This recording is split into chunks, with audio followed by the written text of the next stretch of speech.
Ulaanbaatar, the capital city of the magnificent Mongolia. And we have the honor of having with us Professor Nyamdavaa. He was ambassador of Mongolia in India for several years. He also is an expert on India-Mongolia relations. He also actually did his PhD from the famous Jawaharlal Nehru University. Welcome to Reason, the New Indians platform where we get to the reason behind the issues that concern you. Welcome, Professor. Welcome, Ambassador. Well, Srimati Aarti Tikoo Singh ji, मैं अपना ओर से अपना centre for Indian studies की ओर से हार्दिक स्वागत करना चाहता हूँ। आपका बहुत बहुत धन्यवाद और बहुत खुशी हो रही है कि आप हिंदी भी जानते हैं, आप हिंदी के एक्सपर्ट हैं। आपने हिंदी इनफैक्ट भारत में ही पढ़ी और आज बहुत अच्छा लग रहा है आपके साथ ये हिंदी में इंटरव्यू करते हुए। हिंदी या इंग्लिश आपकी मर्जी है। मेरा पहला सवाल आपसे ये होगा कि इंडिया मंगोलिया रिलेशनशिप जो है, जो 1955 से एस्टैब्लिश हुआ diplomatic relationship, new diplomatic relationship, yes जी, इंडिया की इंडिपेंडेंस के बाद, वो रिलेशनशिप आज की डेट में उसका क्या स्टेटस है और इसकी क्या हिस्ट्री रही है इंडिया और मंगोलिया के रिलेशंस की? Well, thank you very much for the questions, and yes, your first question is regarding that new diplomatic relations you are talking. Yes, after independence yes, of after India. Independence, but our contacts and ties go back more than 3,700 to 10,000 years old. 10,000 years? Yes, some scholars of India and says that our contacts and ties go back then up to the 10,000 years ago. That is very surprising because even I did not know this. Well, this is that some scholars in India, they said. Okay. And regarding that, the establishment of the diplomatic relations between our two countries, India got independence in 1947. After getting independence, Pandit Jawaharlal Nehru, the first Prime Minister of India, he has organized the international conference. It's called the Asian Relations International Conference in 1947. During that time, the Prime Minister of India invited the delegation from Mongolia. In 1947 in 1947, before establishment diplomatic relations. Yes, before India became a republic, yes. So my government of Mongolia got our independence in 1921. Yes. We have replied to this invitation very positively. We have sent 3-member delegation to India in 1947. During that time, he took about two weeks to reach India. He went to Moscow. From Moscow, he went to Tehran, Iran. Then he went to Iraq, Baghdad. From there, Baghdad, he went to India, Jodhpur. And from Jodhpur, he went by car to Delhi. And Nehruji welcomed them personally and had meeting very interesting discussions. Then this is that before establishment diplomatic relations. Yes. Also, before establishment diplomatic relations, Mr. Raghu Vera, you might know him. He was the well-known scholar of India, and also he was the president of the Jansangh Party. Yes. And he visited in 1955, before establishment of diplomatic relations.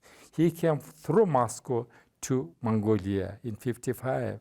In 1955, November, our establishment diplomatic relation was in December. But 1 month before he came to Mongolia, and his purpose was to try to find out some Indian culture, tradition, manuscripts are available or not in Mongolia. So he was very much welcomed by Mongolian people, and also our chairman of the state directoral, and also our that prime minister, Mr. Setambal. He has received personally Mr. Raghuvera. So did he find any manuscripts here? Yes, many.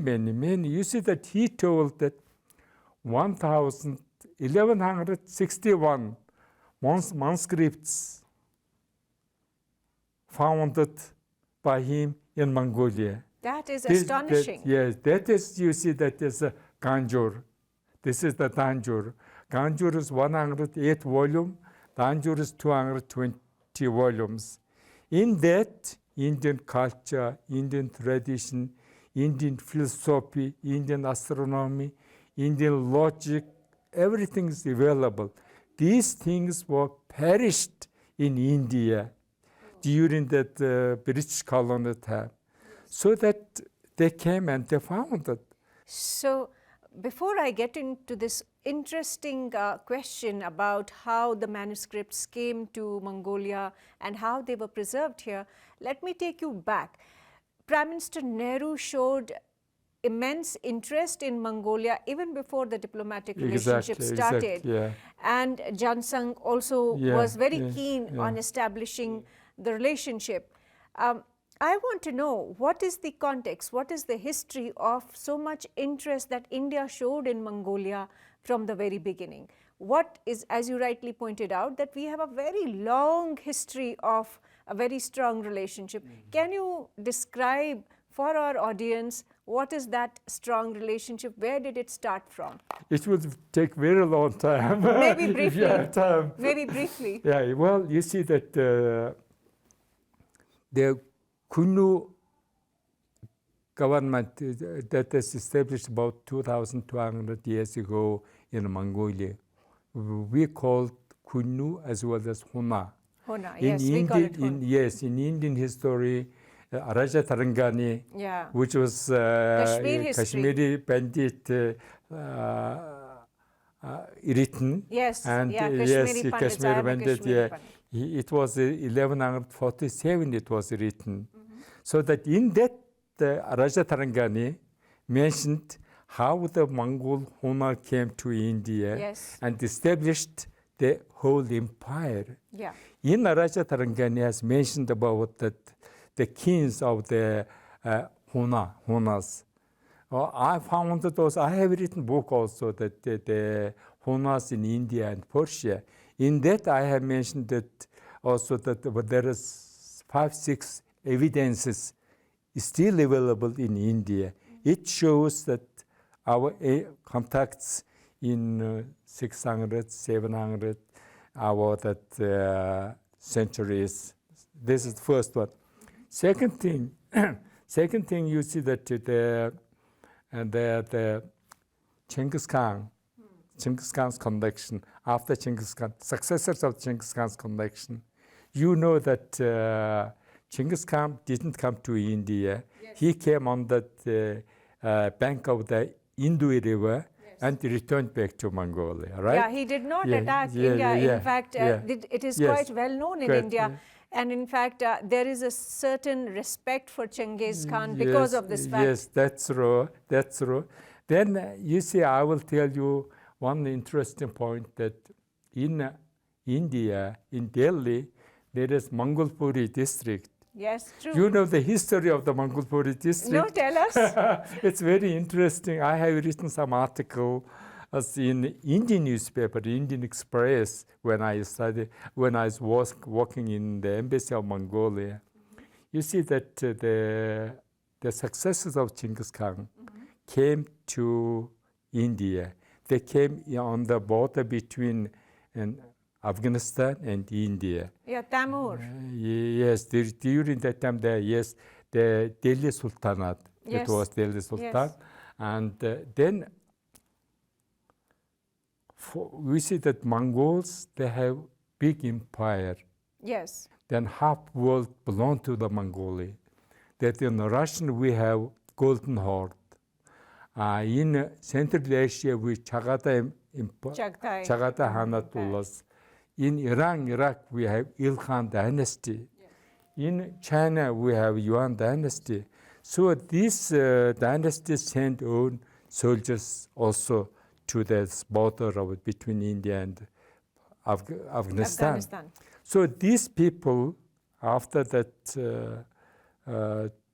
to 1230s to 1308, during almost 100 years, they keep attacking to India.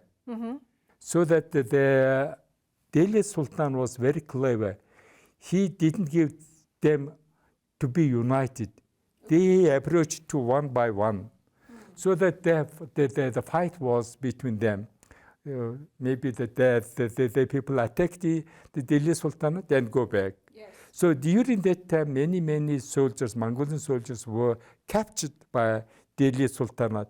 The captured soldiers brought into the Delhi. Then these captured people become neo-Muslim.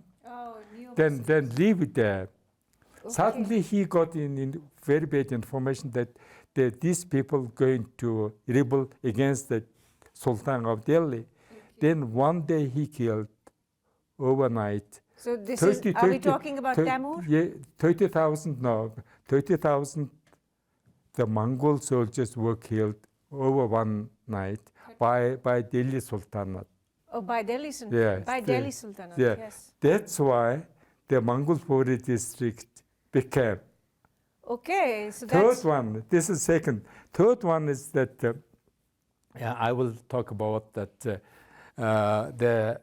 this so Mughal Empire. Yes, no, so just for the clarification, you are saying that the Mongol soldiers who became prisoners of war in Delhi Sultanate, they were in the Mongol Puri district, yes. And 30,000 soldiers were killed by the Delhi Sultanate. Because they considered that they are going to have some rebellion against the Delhi Sultan. That's why they killed. This is the history of this is written in many Persian sources book also. This is fascinating. Yes, this is the third one. Is that the third one? Ancient ties and contacts between our two countries is that Mughal Empire. Yes. It is you might be say that Mughal that Babur came from Central Asia. How would they connected with Mongolia? It's very interesting. Chagatai Han, the second son of the Genghis Khan, ruled whole Central Asia, including the Central Asian republics, Afghanistan, also Xinjiang Uyghur. All this territory belonged to the Chagatai Han. So Chagatai Han created language, Chagatai language. Okay. All this language existed up to 1917 in Central Asia, 1947 in Xinjiang Uyghur. That's Chagatai language. Chagatai language is that become very popular, interesting language. That there are 4 iambics from Mongolia accompanied Chagatai. Chagatai didn't go alone. He brought 4 iambics from Mongolia: Barlas, Namang, Nikus, Jaler. This is the 4 main iambics.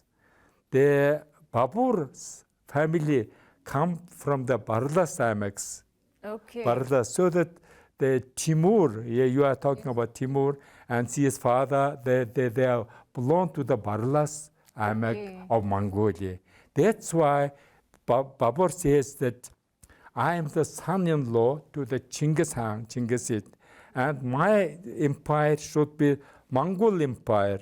The pronunciation of that is that Mughal, that Persian and Urdu languages, that speak in Urdu.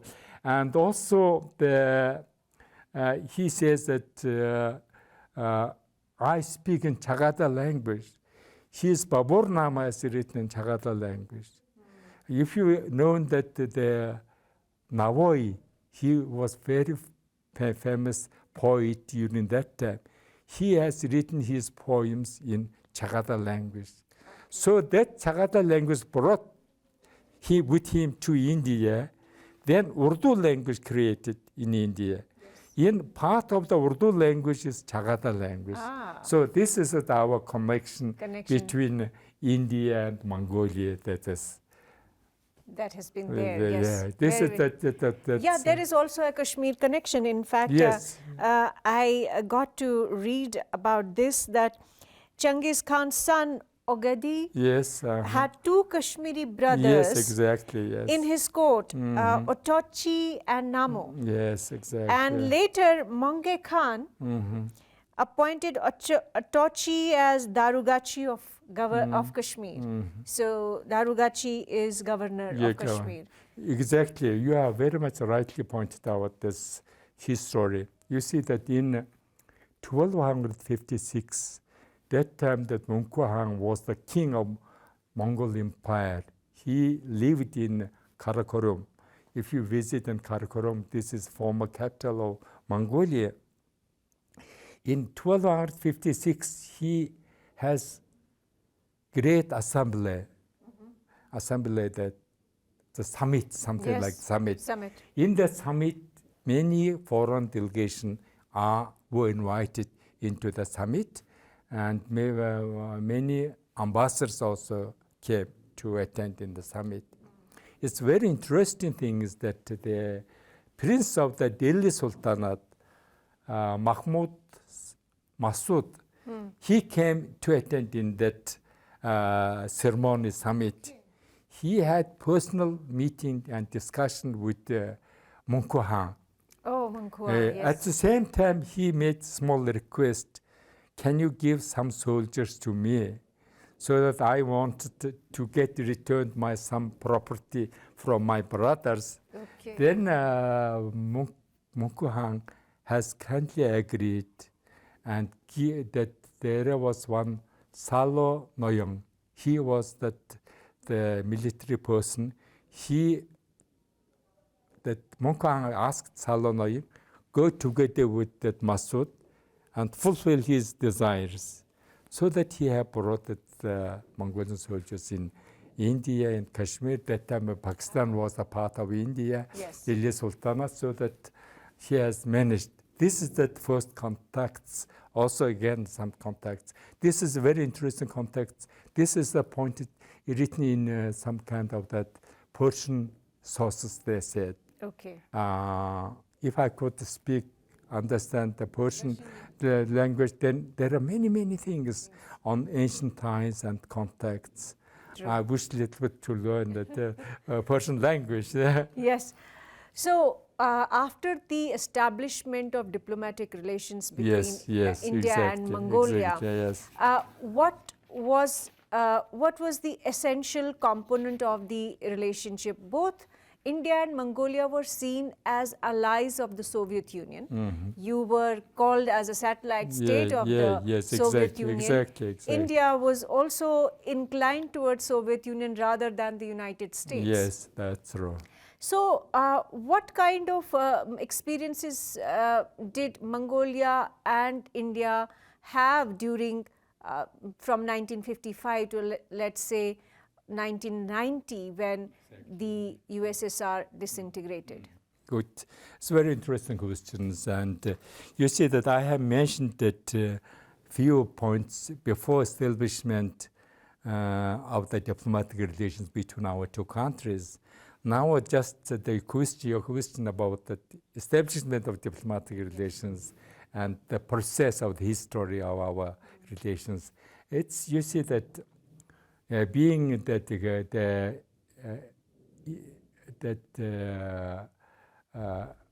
I cannot call myself experts, but being that scholar of the Indo-Mongolian relations, I have categorized these diplomatic relations in 4 categories. One is from 55 to 70. This is the establishment of the diplomatic relations between our two countries, establishment of the embassies. Yes. Before that, is 47 to 55, this first category. Yes. First phase. Second phase is that from 55 to 70. Mongolia establishment our own embassy in 56. India established diplomatic relations in 70. So this is the very important period of the establishment of diplomatic relations between our two countries, and as well as establishment of the embassies is very important, very, very important. Why Mongolia is very suddenly, very urgently, very immediately established their own embassy in India?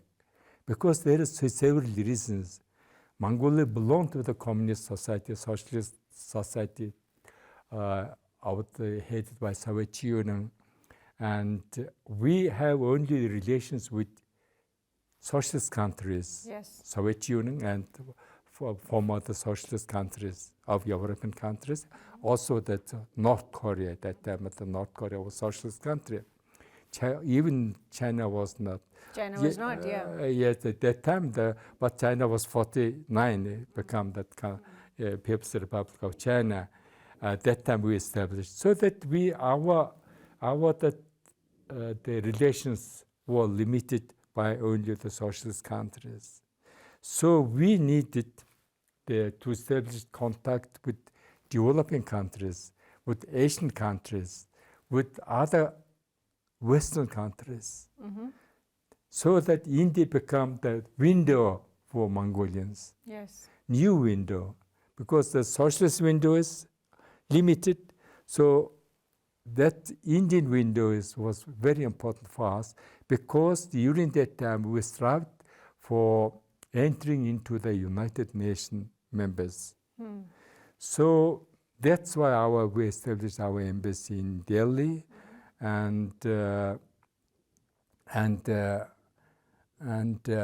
it was very important for us for that establishing direct contact with the developing countries, that also the non-aligned countries, Western countries.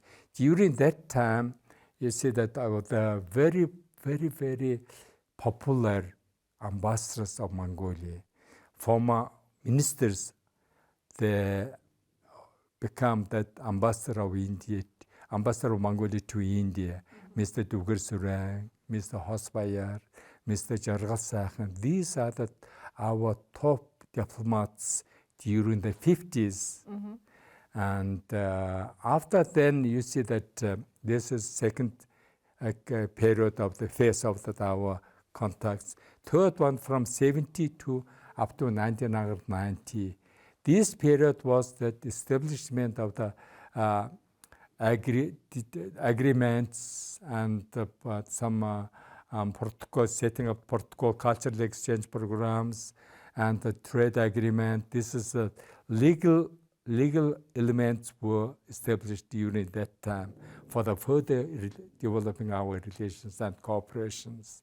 And Mr. Chitambal visited twice in India, and also many Indian delegation, vice president of that visited Mongolia in 57 also.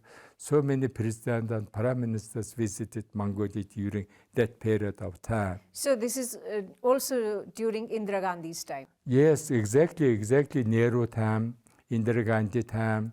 Indira Gandhi visited when she was minister, and also many the ministers visited during that time, Mongolia, to further developing relations and cooperations. I have very excellent ministers, very friends, because being in India more than 18 years, I have many friends, friends of the common people, friends of the ministers, friends of the other people, also high-level people, MPs and other people. Or for example, that Mughal Empire Joshi, when he was the minister for the human resource development, he called me Namdevji, so that he asked me to come whenever you wish some support for the cooperation, for promoting our relations and cooperation. And also there was another minister, Advaniji, and also the minister for the IT, Mr. Mahajan. Okay, Pramod Mahajan. Yeah, Pramod Mahajan. These were the important people Indian ministers, union ministers, very high-level people, they asked me to come Nyamdavaa whenever you wish to have some work, so that it was very easy for me to promote our relations and cooperation between our two countries. But tell me, what was the effect of Cold War on, or was there any effect of the Cold War between the US and the Soviet Union on Mongolia or India-Mongolian relations? Yes, There yes, was. yes, there Can was. you explain that? Yeah, there was, yes. Because expression of the people of Mongolia, expression of the India, so ancient, so close, they wanted to have more close cooperation, contacts, easily come to India. Our monks wanted to go to India, have some visiting Bodh Gaya and making prayer. So these things were not permitted. So that I would like to say ideological differences exist between us. Mongolia belonged to the communist society. We have one-party system. The democracy not developed during that time. India that time was a developed democracy. You have multi-party system. So this is the two differences that was a barrier between us. So that although my heart wanted to have more close contact and cooperation, unfortunately that government policy of socialist society are given the limit to us. You have to work only this limit, no more. So that changed with the democracy's establishment in Mongolia after 1990. Exactly. So that I have said that the third category was up to 1990. In 1990s, Mongolia had introduced the democracy, and we introduced multi-party system. So barrier finished. Yes. So that opportunity has given between our two countries, develop more relations, more contacts between our two countries. So now it's very easy. No, nothing to ask from the government, nothing to go to get permission. During that time, during my time, was difficult. Although I have good friends, but I should work in the given limit by the government. Yes. Otherwise, it would be not possible for me to work in India. So when I went to India as ambassador in 1998, it was great opportunity to develop that friendly relations, that the relations between the two countries, the bonds of the mind and hearts can be in the spirit, can be developed between our two countries. China is a friend of Mongolia, and Mongolia has a very good relationship with China, as well as Russia, as well as India. So I know during the Cold War, you were part of non-alignment movement like India, but after the establishment of democracy in Mongolia, while you are friends with China, India and China have a very complex relationship. They have, a standoff on the line of actual control going on. There are territorial disputes. Yet India and China have very good trade relationship. They have other, cultural exchanges and everything else. Do you feel that Mongolia, China and India could come together? Is there a way that Mongolia has tried to build a better relationship between China and India? Well, you see that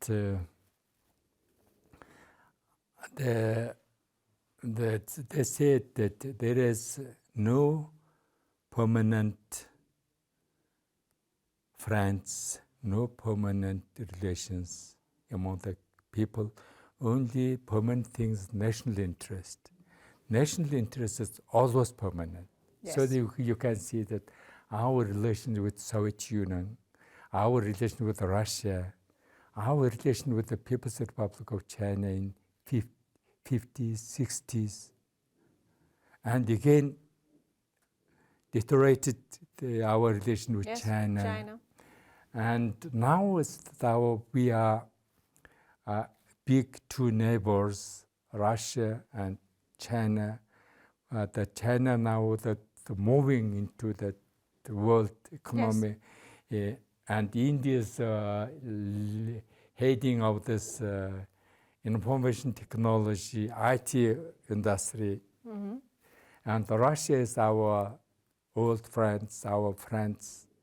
So this is in the world. You see that you see that our prime minister visited in 59 and then 73 India.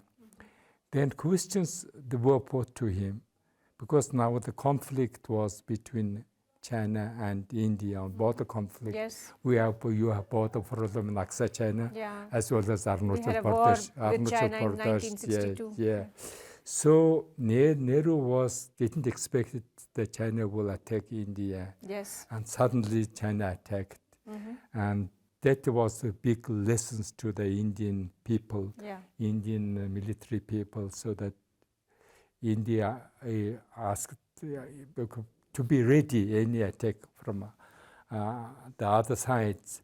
But you see that Mongols wish that the countries which we have very friendly relations to live in peaceful way. Yeah. If you have some problems, misunderstandings, border problems, should be solved in peaceful way. Yeah. This is the willing and wishes of the Mongolian people as well as mine. Yeah. And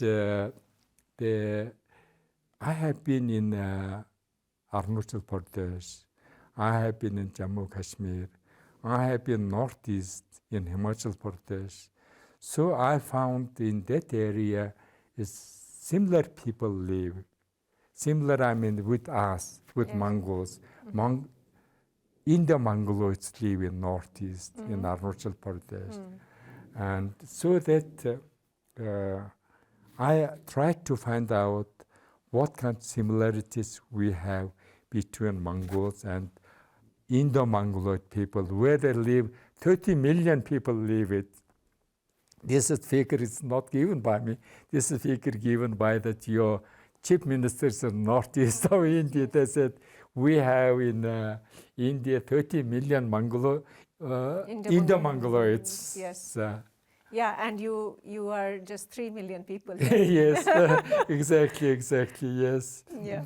That in world, you see that in world there are 50 to 60 million Mongols and Mongoloid people. You know that. Yes, in Genghis Khan's progeny actually descendants. You see, in China, there are 7 million Mongols. 7 million. In Russia, almost 3 million, but the people registered as Mongol, but almost 2 million in Russia. Registered. Otherwise, it's 3 or 4 million in Russia. And you know that in Nepal, there's 12 million Mongols. They said that, the Indians said that Indo-Mongoloids, right? But Nepalese said, oh, we are Mongol. Oh, okay. So they have published a book, The Voice of Mongolia. They have every year this celebrating competition, Miss Mongol competition. They have the musical ensemble, The Hearts of the Mongols. So that's very interesting. I wish also that the Indo-Mongols will do such things in years to come. We see the contribution of Genghis Khan in the entire world. Yeah, entire world, yes. My last question. What is the contribution of India in Mongolia in the last 70 years or maybe 60 years? And what is the contribution of Mongolia in India in the last 60 years? Right. You see, now I would like to make a reference to the 3 Indian prime ministers, what they said about our ties and contacts and present relations. One is that Indian first prime minister we are talking. Second one is that former Prime Minister, third one is the present Prime Minister. What they said, I would like to make a little bit of reference. You see that in the 60s, then when Mongolia became member of that United Nations in 61. So before that, 1 year before, the first Indian Prime Minister, Pandit Jawaharlal Nehru, says that when you are rightly admitting to the United Nations, so many countries, why Mongolia not becoming a member of this great organization? Mm-hmm. What wrong they have done? What is wrong violating of the charter of the United Nations? Yes. The Mongolian people is the ordinary people, hard-working people, peace-living people. Why you not getting admitted to the United Nations? This is that the Nehruji says in United Nations, so 15th session of the United Nations. So it was very great help and assistance for Mongolia to get admission to the United Nations. Okay, so every Mongols talk about that. That it was Nehru, it was Nehru, India. yeah. That's India. why that you see that the population of Mongolia know more Nehru than Mahatma Gandhi. Yes. Although we have the Mahatma Gandhi's monument and Mahatma Gandhi street in Mongolia, but Nehru remains in the hearts of the Mongolian 2 million people.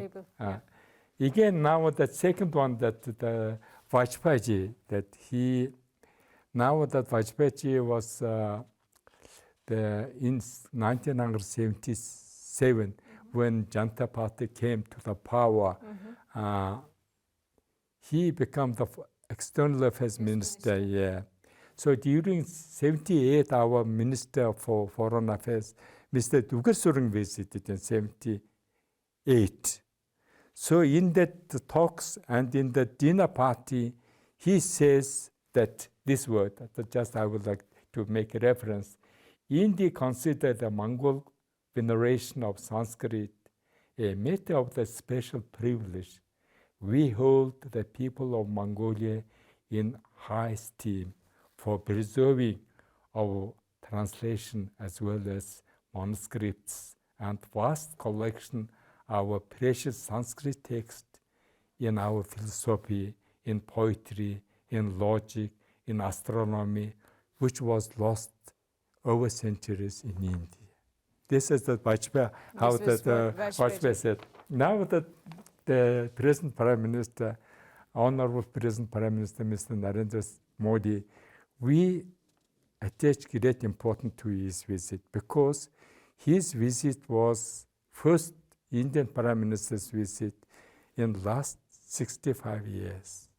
Wow.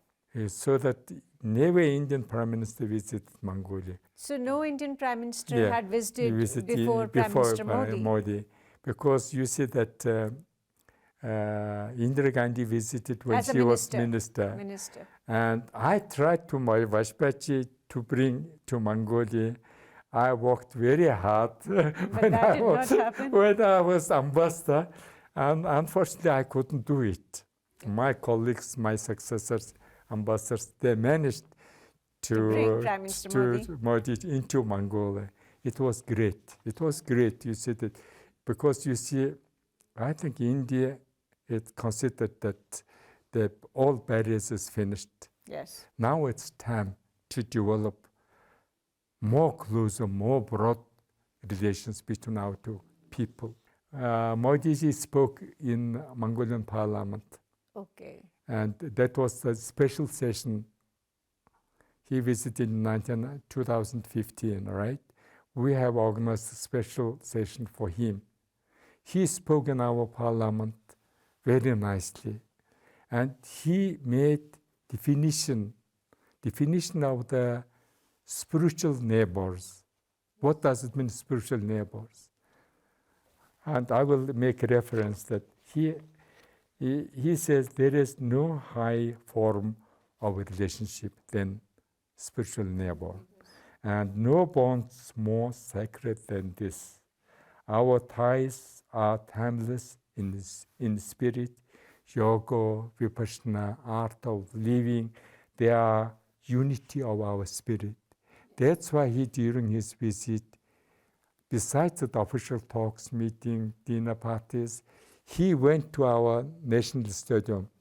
He participated in the yoga exercises. Yes. So he said, this is our unity, our relations. So that I would like to add in this that the many Indian philosophy texts and many things came to Mongolia. Some of them translated, some of them became Mongolian, because Mongolian scholar changed it and made according to the Mongolian condition and tradition. So I consider that, you see, this is an interconnection between our literature, his stories, and other relations are there, that some kind of the musical symphony of this culture. Yeah. So that I like to say that there's a cultural symphony. Cultural symphony between India and Mongolia. Thank you once again for being on this show with us for the New Indian Today. I convey my hearty greetings to my Indian colleagues, friends, which we worked together in 18 years in India. Jai Hind, Jai Mongolia. Jai Mongolia.